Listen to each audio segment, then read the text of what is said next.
Hello everybody and welcome to another video, and today we're going to be looking at yet another band I've not heard of before, a band called Fit for a King.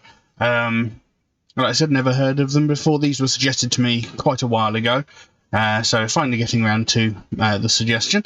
As is my norm, had to do a little bit of research on who the band are, and what I found is Fit for a King is an American metalcore band from Tyler, Texas, formed in 2007. Now, from what I found during my research, apparently they are a Christian metalcore band. It wasn't necessarily explicitly stated in this specific place that I got the information from, but doing research, the phrase Christian metal band came up quite a bit, so whether that's true or not, I don't know, but we'll see. The band comprises of drummer Jared Easterling, guitarist Bobby Linge, not sure how that's pronounced, Daniel Gailey, and vocalist Ryan Kirby, along with bassist Ryan Tuck O'Leary.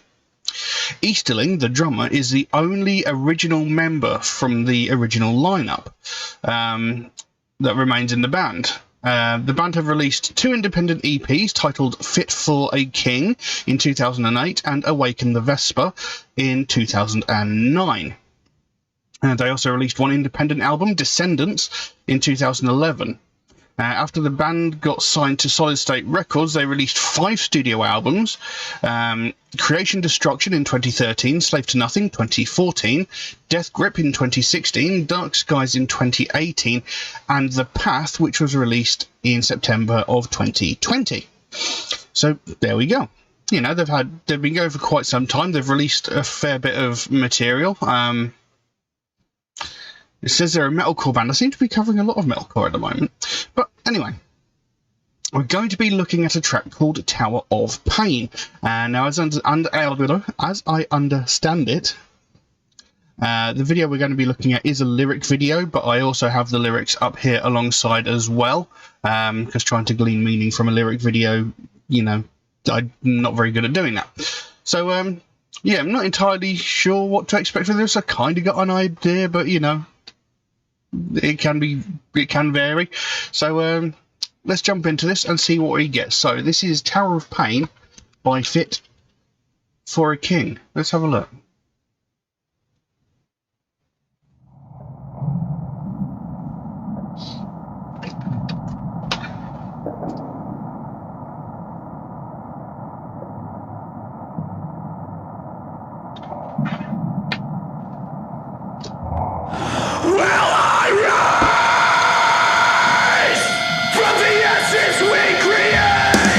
Will I fall into oblivion?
Okay. Well, there we go. Tower of Pain by Fit for a King. Now, that was a little bit of a surprise, because when the song first opened, it sounded like pretty much every metalcore band ever, and I've mentioned before, I'm not a huge fan of metalcore because there doesn't seem to be a huge amount of variation in the style of the music that they produce. However, after that initial opening, excuse me, few lines, it changed quite a bit. You know, they were insanely heavy. Excuse me a second.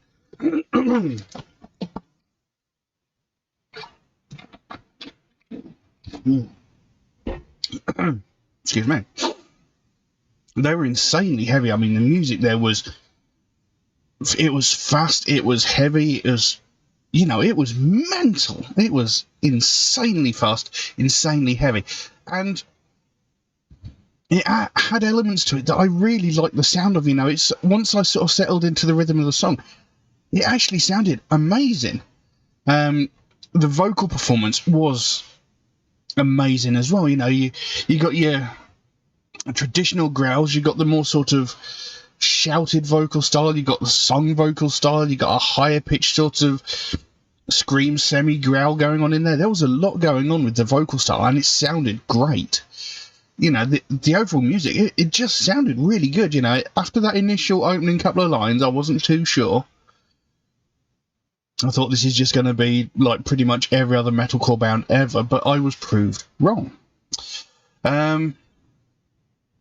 Now, there are some notes alongside these lyrics that I found, but we'll get to that in a minute. The actual song itself, it seems to be talking about someone who is conflicted about something.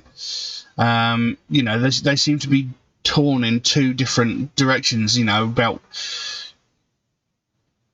There seems to be a lot of suggestion of... or there's a couple of lines at the end talking about faith and talking about heaven. So, you know, it might be someone questioning their beliefs. I'm not entirely sure. But the lyrics go, "Will I rise from the ashes we create? Will I fall into oblivion? When I look up to this tower with a soul that ripped apart, I see my death before me and the path is cold and dark. I see the flames surrounding my heart, watching my soul being torn apart. 26 years I've been digging my grave, climbing the tower of pain. Fear shouldn't be deciding my fate, my agony shouldn't be adding this weight. When my heart no longer beats, what will I see?" So,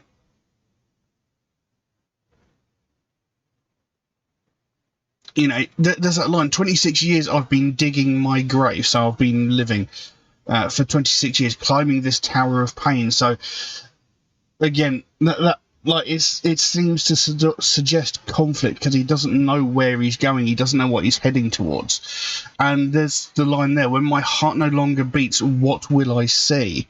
You know, like I said, it sounds like a conflict. You know, he doesn't know what to believe when it comes to faith or something like that. You know, maybe when it comes to religion, he's not quite sure what to believe. It's like, when I die, will I see God? Will I see heaven? Does it even really exist? You know, am I just going to be worm food, or is there something beyond this mortal existence? You know, fear shouldn't be deciding my fate. Again, you know, that sounds like these people who only believe in God or what have you because of their fear of death, because they're scared that there is nothing after this life, if you get my meaning. You know, there are people who turn to religion just purely for the fact that they want to be, what's the word I'm looking for? You know, they want to know that there is something beyond this life. They want to be convinced that there is something more to life than what we actually live, and that when we die, we carry on, rather than when we die, we just stop. You know, they want to believe there's more to it. So, you know, the fear of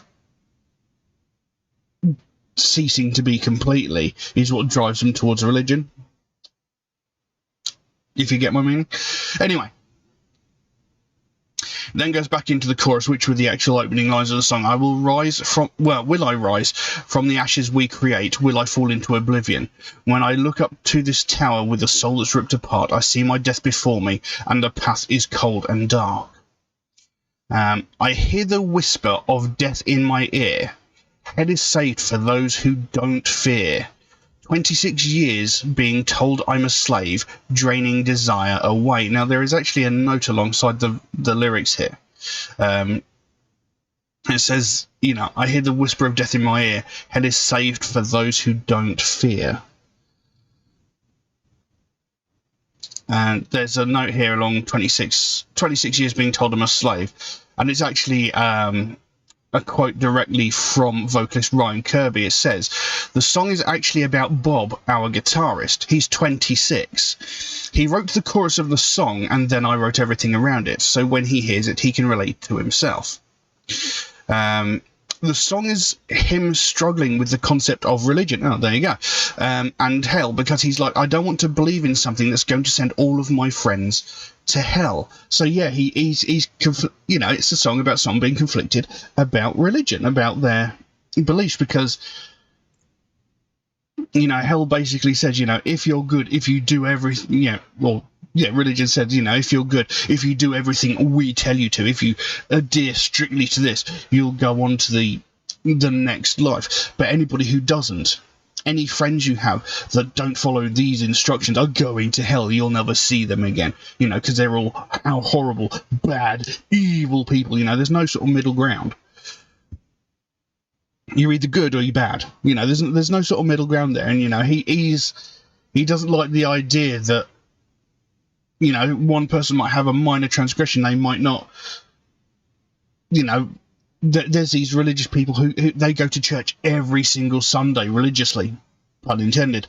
But then there's these religious people who they don't go to church every weekend. They believe in God, sure, but they might not go. But there's the idea that because these people who go to church every weekend are so devout, they're instantly getting into heaven. But these people who don't, probably not, because they don't believe enough or something like that, And he's conflicted at the idea that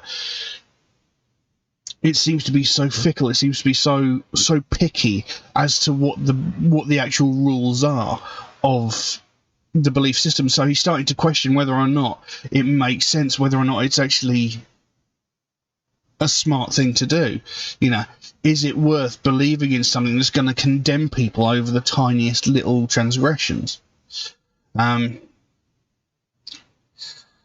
that's where it says fear shouldn't be deciding my fate. I shouldn't. My fear of losing my friends shouldn't be leading me to decide where to go into life. I should be able to continue through life happy and contented, knowing that I have my friends around me and that I will see them possibly in the next life. I shouldn't be worried about whether I'm going to lose everything I care about just because this book of fiction that I'm reading says so. Yes, I said book of fiction because that's what I believe. But anyway, it carries on. Goes back into that chorus. Will I rise from the ashes we create? Will I fall into oblivion?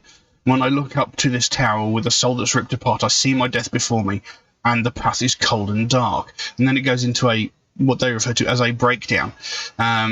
It says, hell shouldn't draw me closer to heaven. Death shouldn't pull me closer to faith. And again, there's a little note beside this, but it kind of makes sense what the line is here. Hell shouldn't draw me closer to heaven. The fear of hell shouldn't be what makes you believe in God. It shouldn't be the fear of going to hell that makes you believe. It should solely rely on your actual belief, the belief in the deity, your love and compassion for that deity, your worship of that deity. You shouldn't be forced into religion through fear of condemnation. If you believe in God, it should be for the fact that you do believe in God, the fact that you worship him, love him, what have you. It shouldn't be, I believe in God because I'm scared of going to hell, and death shouldn't pull me closer to faith. Again, you shouldn't be turning to God just because you're scared of death. You know, that shouldn't be the basis for it, because that you know, that's sort of, again, it's pushing you into religion through fear. And, you know, a lot of these preachers that you meet on the street, they do that very thing. You know, the amount of times I've been walking down the street and I've had these preachers that are standing on the street. I was going to call them manic street preachers for a minute there, but, you know, you get these people on the street holding their Bible, spouting their religious bullshit at you, going, you know, I can save you, you will go to hell if you don't repent. That is trying to get someone to adhere to a religion through fear. You know, trying to get someone to believe in the mystical, magical sky man through fear that you are going to be condemned to hell. You know, and how do they really think that's going to work? If I don't believe in God, do they really think I believe in hell? If one doesn't exist, the other doesn't exist. Simple as that. But this is the way that they work. You know, they try to control you through fear, and a lot of religions do this. You know, they try to control you through your fear of death, through your fear of going to hell. And that's wrong. You know, if you want to believe in God, that is fine. That's up to you. But you shouldn't be forced into believing it by someone saying, if you don't believe, you are going to suffer. If you don't believe, everything in your life is bad. You know, it shouldn't be done that way. And this seems to be why he's questioning his faith, is because that's what seems to be happening. You know, it's like, if I'm good, that's great, but if everybody I love and care about slips up, if something bad happens to some of them, you know, I'm going to lose that person forever. And it shouldn't be just like, you didn't do this, so you're going to hell. You know, like I said before, there's no middle ground. And, you know, they say that God is all loving and all caring, but really he's not. He's a really callous son of a bitch. You know, you actually go through the statistics of the actual Bible, throughout the entirety of the Bible, Satan, who is supposed to be the epitome of all evil, gave men free thought and killed a grand total of 10 people. God, on the other hand, didn't want man to have free thought and killed several million people just because they didn't believe in him. In his 10 commandments, he said, you shall have no other God but me, for I am a jealous God, and anybody who does bow their head to another God, I shall visit my wrath upon them and their children. You know, so if you don't believe in me, I'm going to strike you down and your children and your children's children. How is that an all-loving deity? How is that someone who's supposed to be the epitome of all good and love? It's not. You know, he is an incredibly horrible and violent man. I mean, he drowned the entire planet, allegedly, because of some reason or other. He apparently forced one person to kill another. You know, it's ridiculous. How people see the Bible and God as something for good, I don't know. I mean, there are things in there saying that if a woman is made pregnant by a man that rapes her, she should be forced to marry him. How is this a book for goodness and morality? It's far from it. You know, and this seems to be what it's about. You know, this guy is questioning his belief for the way that it is conducted. I went on way more of a rant than I actually meant to there. A couple of my own personal opinions came out there, I think. But I mean, I like the way that they've embraced this song, you know, because like I said, from what I read, they are a Christian metal band, and they're actually sitting there taking this into consideration, the fact that this person is struggling with their faith. You know, they're actually talking about it, saying, you know, it is okay to question it.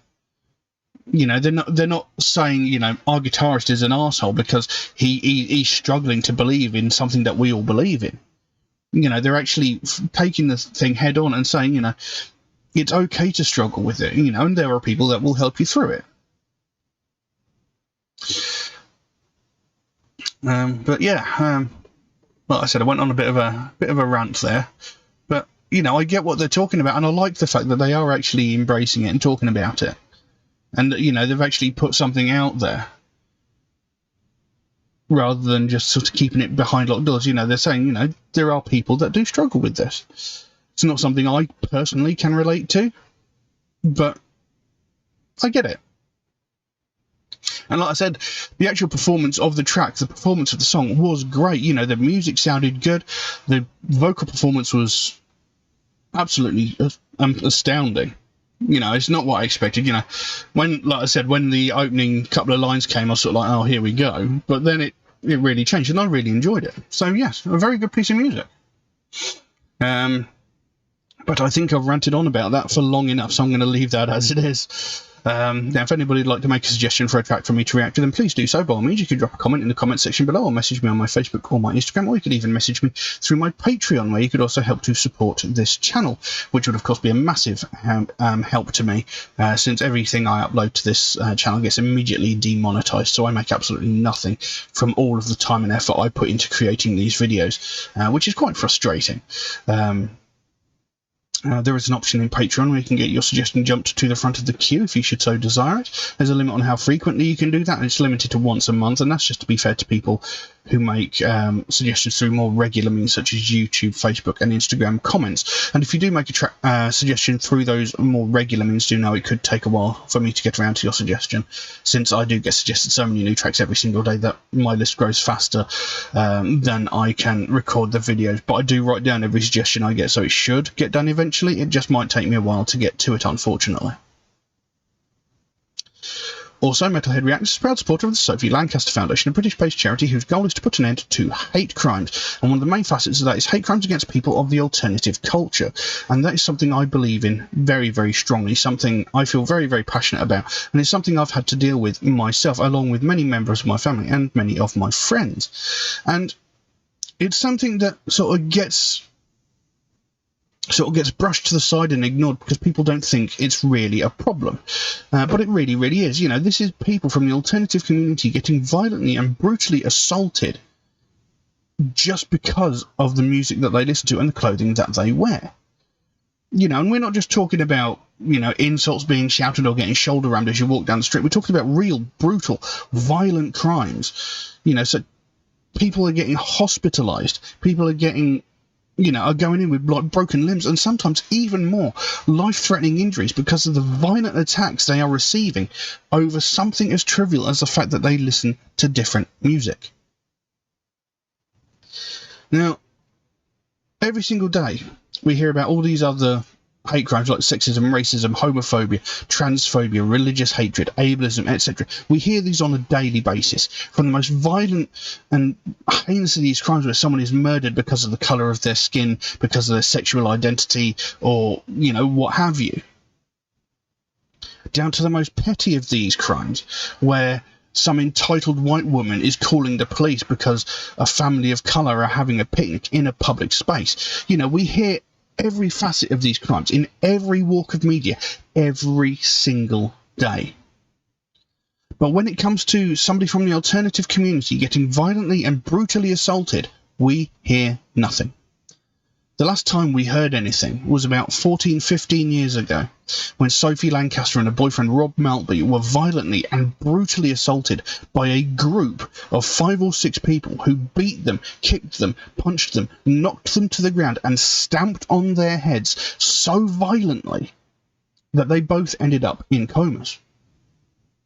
Now, Rob Maltby, he did thankfully survive the assault. He was in a coma for around about a week and a half, maybe a bit longer. But he did thankfully survive. Sophie Lancaster, on the other hand, she was in a coma for 13 days before she succumbed to her injuries and she died. This young woman was 20 years old and was beaten to death by a group of people purely for the fact that she listened to alternative music and wore alternative fashion. Now, when this happened, this was all over the news, as rightfully it should have been. And after a while, as all things do, it sort of disappeared into the background.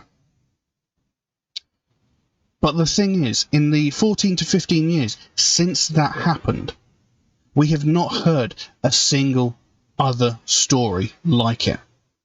But the thing is, there have been several hundred, if not several thousand, similar stories in that time. The difference is, no one has died. And that is what makes the difference, and that is unacceptable. You know, a couple of years ago, there was a young woman in Scotland, in Glasgow, Scotland, who was running a charity event. And at one point during the evening, she had to go back to her home, which was about a 5-minute walk away from the venue. In the time between leaving the venue and getting to her home, she was assaulted twice, again, by a group of 5 or 6 people. Beaten, kicked, punched, knocked to the ground, and beaten more. This happened twice on the same night, with only a matter of minutes. This wasn't all over the news. This wasn't in the newspapers. This wasn't all over Facebook. It wasn't all over the internet. Nothing was said. Didn't hear a thing about it. The only reason I know about it, the only reason I heard about it, was because a friend of mine told me about it. And the only reason he knew about it was because he was friends with the person who was assaulted. And again, this was another 20-year-old woman, violently, brutally assaulted, again, by a group of people, twice, on the same night, within a matter of minutes of each other. And this wasn't in the newspapers. This wasn't in the news. Nothing was said.